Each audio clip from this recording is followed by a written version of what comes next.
नमस्कार, मैं प्रद्युमन जोशीला। हरियाणा प्रदेश का एक ऐसा इलाका जहां चौधरी भूपेंद्र सिंह हुड्डा और दीपेंद्र सिंह हुड्डा को आज भी मजबूत साथियों की दरकार है और उसी दरकार को पूरा करने का काम किया इस इलाके के एक नौजवान नेता जो लगातार सामाजिक मुद्दे हों, राजनीतिक मुद्दे हों, खेती किसानी से जुड़े हुए मामले हों या अधिकारियों कर्मचारियों के हितों की बात हो, उसको लगातार उठाते रहे और नाम है अशोक मलिक, जिन्हें लोग अशोक सातबास के नाम से भी जानते हैं।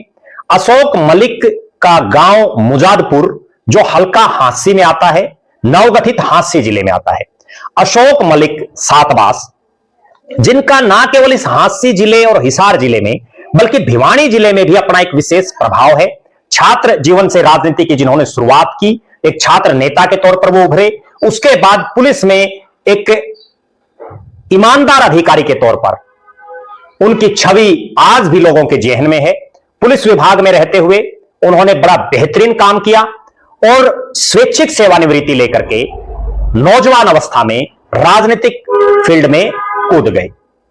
कुछ समय पहले उन्होंने इंडियन नेशनल लोकदल को ज्वाइन किया।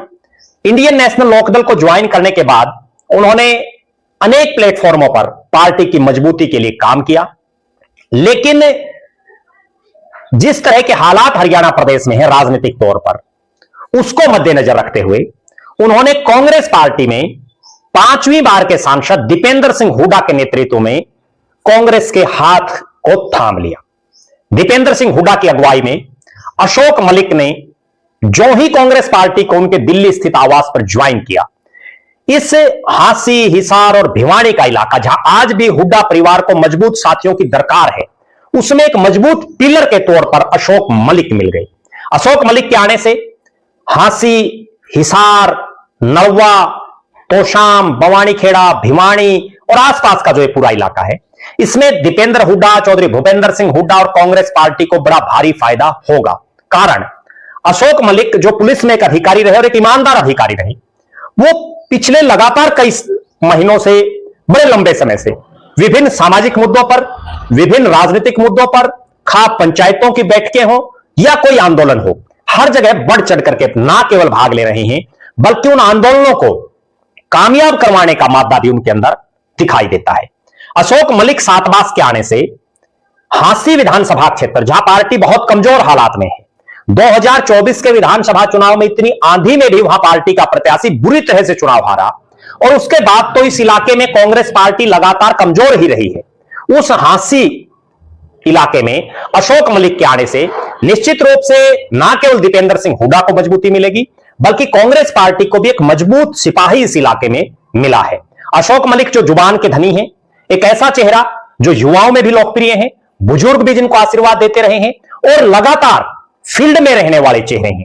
एक ऐसा नेता जो हकीकत में जमीनी सतर पर पार्टी को मजबूत करने का दमखम रखता है, वो चेहरा है अशोक मलिक। और उनके आने से कांग्रेस की अच्छी खासी बोहनी भी हुई।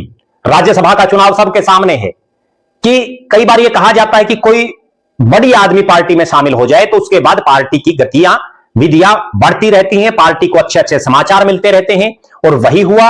राज्यसभा में करमवीर सिंह बौद्ध जीते, जिसको जिताने में दीपेंद्र हुड्डा और भूपेंद्र सिंह हुड्डा की अनथक मेहनत रही। जिस ढंग से अशोक मलिक जो भविष्य में इस इलाके में एक स्थापित नेता बन सकते हैं, जिस ढंग से वो मेहनत कर रहे हैं, उसको देखते हुए निश्चित रूप से दीपेंद्र सिंह हुड्डा और चौधरी भूपेंद्र सिंह हुड्डा को भी पार्टी में उनको निरंतर जो है उनसे काम लेना चाहिए, काम करवाना चाहिए। काम करने वाले व्यक्ति हैं, जनता के बीच में रहने वाले शख्स हैं।